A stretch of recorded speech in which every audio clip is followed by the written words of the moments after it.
Welcome to our channel K knowledge. मित्रांनो, मागील भागामध्ये आपण अपूर्णांक याविषयी माहिती अभ्यासत असताना अपूर्णांकाचं वाचन, अपूर्णांकाचे प्रकार, अपूर्णांकाची बेरीज, वजाबाकी, गुणाकार, भागाकार या क्रियांचा अभ्यास केला. त्यापुढील भाग आपण आजच्या व्हिडिओमध्ये अभ्यासणार आहोत. चला तर मग पाहूया अपूर्णांकाविषयी अधिक माहिती. पुढील मुद्दा आहे सममूल्य अपूर्णांक. सममूल्य अपूर्णांक म्हणजे काय? सममूल्य अपूर्णांक म्हणायचं तरी कोणाला? त्याच्या नावामध्येच त्याचा अर्थ आहे. सममूल्य. सम म्हणजे सारखे, मूल्य म्हणजे किंमत. म्हणजेच अपूर्णांक दिसायला जरी वेगवेगळा दिसत असला तरी त्याचं मूल्य हे सारखं असतं. उदाहरणादाखल घ्यायचं झालं तर आपण पाहूया 1/2, 2/4, 8/16. हे दिसायला अपूर्णांक वेगवेगळे वाटत आहेत की ज्यांचे अंश वेगळे आहेत, ज्यांचे छेद वेगळे आहेत, जे वाचताना पण आपण वेगवेगळ्या प्रकारे वाचत आहोत. 1/2 वेगळा आहे, 2/4 वेगळा आहे, 8/16 हा सुद्धा वेगळा आहे. यांचे छेद सारखे नाहीयेत की अंश देखील सारखे नाहीयेत. मग तरीही हे अपूर्णांक जे आहेत हे अपूर्णांक सममूल्य अपूर्णांक आहेत. कसे ते आपण पाहूया. पहिला अपूर्णांक आहे 1/2, दुसरा आहे 2/4. या 2/4 ला जर आपण संक्षिप्त रूप दिलं तर काय होते ते पाहूया. बे एके बे आणि बे दुने 4. किती आलेलं आहे उत्तर? 1/2. पुढचा अपूर्णांक पाहूयात. त्याला 8 ने भाग जातोय. 8 एके 8, 8 दुने 16. म्हणजेच किती आलेलं आहे? 1/2. म्हणजे पहिला अपूर्णांक होता 1/2. दुसऱ्याला संक्षिप्त रूप दिलं त्याचं पण झालं 1/2. तिसरा होता त्याला पण संक्षिप्त रूप दिलं त्याचंही उत्तर आलं 1/2. म्हणजेच दिसायला जरी भिन्न असले तरी त्यांची मूळ किंमत ही एकच होती. म्हणून या किंवा अशा अपूर्णांकांना आपण सममूल्य अपूर्णांक असं म्हणतो. दोन किंवा त्यापेक्षा अधिक अपूर्णांकांची किंमत जर समान येत असेल तर त्या सर्व अपूर्णांकांना सममूल्य अपूर्णांक असे म्हणतात. ते आपण या ठिकाणी पाहिलेलं आहे. आणखीन काय सांगता येईल तर कोणत्याही अपूर्णांकाच्या अंशाला किंवा छेदाला एकाच शून्येतर संख्येने गुणले अथवा भागले असता मूळ अपूर्णांकाशी सममूल्य अपूर्णांक मिळतो. कसं ते पाहूयात. आपण एक उदाहरण घेऊयात. उदाहरणार्थ घेऊयात 2/3. आता ह्या 2/3 याच अपूर्णांकाला आपण अंशाला पण 3 ने गुणूयात आणि छेदाला पण 3 ने गुणूयात. किती येईल उत्तर? 2 गुणले 3 बेत्रिक 6, 3 गुणले 3 3 त्रिक 9. म्हणजेच 2/3 आणि 6/9 हे सममूल्य अपूर्णांक होतात. याला जर आपण संक्षिप्त रूप दिलं तर आपलं परत उत्तर काय मिळणार आहे? 2/3 हेच उत्तर मिळणार आहे. अशीच क्रिया आपण भागाकाराची देखील करू शकतो. त्यानंतर पुढील भाग आहे अंशाधिक अपूर्णांक. त्याच्या नावामध्येच आहे अंश अधिक. अंश कसा असतो तर अधिक म्हणजे जास्त असतो. कोणापेक्षा? अर्थातच तो छेदापेक्षा. मग त्याविषयी काय सांगता येईल तर अंश मोठा आहे. उदाहरणार्थ 5/3. 5 मोठे आहेत कोणापेक्षा? 3 पेक्षा. म्हणजेच अंश मोठा आहे छेदापेक्षा. दुसरं उदाहरण घेऊयात 10/5. अंश मोठा आहे कोणापेक्षा? 5 पेक्षा, छेदापेक्षा. म्हणजेच हा देखील झाला अंशाधिक अपूर्णांक.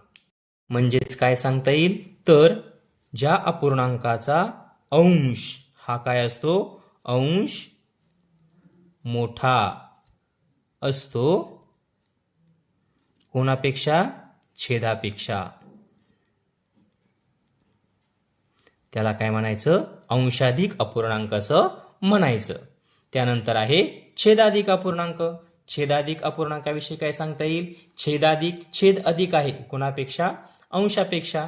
उदाहरणार्थ पाहूया. पुढे आहे छेदाधिक अपूर्णांक. कोणाला म्हणायचं छेदाधिक अपूर्णांक? तर ज्या अपूर्णांकाचा छेद मोठा असतो अंशापेक्षा. म्हणजे ज्याचा छेद मोठा आहे अंशापेक्षा अशा अपूर्णांकांना आपण छेदाधिक अपूर्णांक असे म्हणतो. उदाहरणार्थ 3/7, 4/12, 5/20 या प्रत्येकाचा जर विचार केला तर छेद हा अंशाच्या तुलनेमध्ये कसा आहे, मोठा आहे, म्हणून त्यांना आपण छेदाधिक अपूर्णांक असे म्हणतो. त्यानंतर पुढील प्रकार आहे पूर्णांकयुक्त अपूर्णांक.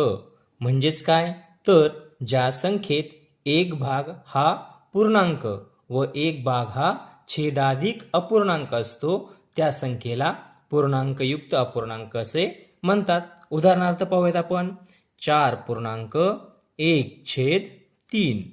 या ठिकाणी 4 ही पूर्ण संख्या आहे, पूर्णांक संख्या आहे आणि 1/3 ही काय आहे, तर अपूर्णांक आहे, म्हणून हा झाला पूर्णांकयुक्त अपूर्णांक. याच पूर्णांकयुक्त अपूर्णांकालाच आपण मिश्र अपूर्णांक असे देखील म्हणू शकतो. आणखीन एखादं उदाहरण पाहूयात. काय सांगतोय आपला पूर्णांकयुक्त अपूर्णांकाचा, तर ज्या संख्येमध्ये किंवा ज्या संख्येत एक भाग हा पूर्णांक 5 घेऊयात आपण आणि दुसरा भाग हा काय असतो, तर छेदाधिक अपूर्णांक. आपण वरतीच छेदाधिकचं पाहिलेलं आहे की छेद मोठा असतो कोणापेक्षा, तर अंशापेक्षा. 2/3 या पूर्णांकयुक्त अपूर्णांकाचं वाचन कसं करतात, तर पहिल्याचं पहा 4.1/3. याआधी आपण अपूर्णांकाचं वाचन पाहिलं होतं 1/3, 2/3. आता त्याला काय जोडायचं आहे, पूर्णांकाचा भाग जोडायचा आहे. पुढच्या अपूर्णांकाचं वाचन काय करू आपण, 5.2/3. आणखीन एखादा घेऊयात 3.4/7. 3 हा पूर्णांक भाग आणि पुढचा अंश आणि छेदाचा अपूर्णांक म्हणजेच पूर्णांकयुक्त अपूर्णांक 3.4/7. अंशाधिक अपूर्णांकाचंच रूपांतर हे पूर्णांकयुक्त अपूर्णांकामध्ये होत असतं. कसं ते आपण पाहूया. उदाहरणार्थ एक अपूर्णांक आहे की जो अंशाधिक असणार आहे 8/7. याचा अंश आहे 8, छेद आहे 7, अंश मोठा आहे. मग हा छेद म्हणजेच काय असतो, तर भागिले असतो. म्हणजेच याचं काय करता येईल आपल्याला 8/7 अशा प्रकारे याची आपण मांडणी करू शकतो. आता 7ने जर 8ला भागलं तर भाग जाणार 1चा. 7 एके 7, यांची वजाबाकी. 8 मधून 7 गेले, राहिला 1. आता 1 ही काय झाली, पूर्णांक संख्या झाली. काय झाली, पूर्णांक संख्या. आणि अपूर्णांक पुढे कोणता आहे, तर 1/7.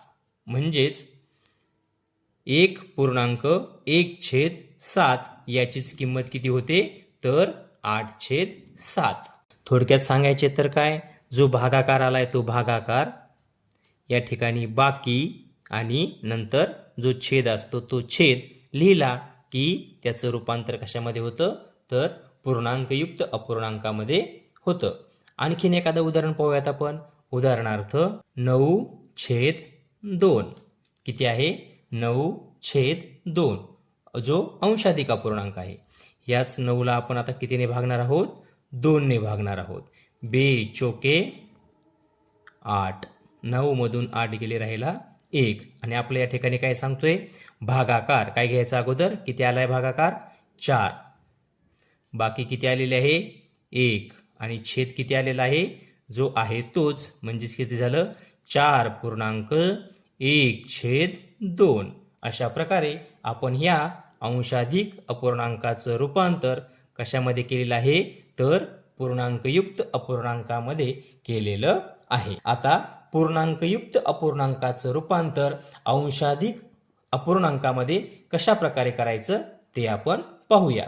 उदाहरण पाहूयात. 3.7/9. 3 ही पूर्ण संख्या आहे आणि 7/9 हा अपूर्णांक आहे. मग आता या पूर्णांकयुक्त अपूर्णांकाचं रूपांतर आपल्याला करायचं आहे अंशाधिक अपूर्णांकामध्ये. मग काय करतात, ही जी पूर्णांक संख्या आहे ती आणि छेद यांचा करायचा गुणाकार आणि त्यामध्ये वरचा जो अंश आहे तो मिळवायचा. म्हणजे या ठिकाणी काय येईल बघा, 3 × 9 + 7 आणि छेद असतो तो छेद तोच द्यायला विसरायचं नाही. मग 9 त्रिक 27. 27 मध्ये हे 7 मिळवले किती येईल? तर 34 छेद 9 म्हणजेच 3.7/9 ह्या पूर्णांकयुक्त अपूर्णांकाचं रूपांतर आपण कशामध्ये केलेलं आहे? तर अंशाधिक अपूर्णांकामध्ये केलेलं आहे. आणखीन एक उदाहरण पाहूयात. 2.5/10. आता काय करणार आहोत? जी पूर्णांक संख्या आहे ती आणि छेद या दोघांचा गुणाकार आणि त्यामध्ये ही वरची संख्या मिळवायची. मग काय होईल? 2 गुणिले 10 अधिक 5 छेद 10. बरोबर आहे.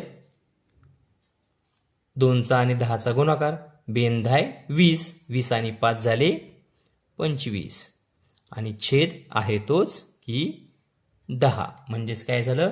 2.5/10 या पूर्णांकयुक्त अपूर्णांकाचं रूपांतर आपण अंशाधिक अपूर्णांकामध्ये केलेलं आहे की जे झालेलं आहे 25/10. तर अशा प्रकारे आज आपण अपूर्णांकातील सममूल्य अपूर्णांक, अंशाधिक अपूर्णांक, छेदाधिक अपूर्णांक, पूर्णांकयुक्त अपूर्णांक की ज्यालाच आपण मिश्र अपूर्णांक म्हणतो तो, त्यानंतर पूर्णांकयुक्त अपूर्णांकाचं अंशाधिक अपूर्णांकामध्ये रूपांतर आणि अंशाधिक अपूर्णांकाचं पूर्णांकयुक्त अपूर्णांकामध्ये रूपांतर हा भाग अभ्यासलेला आहे.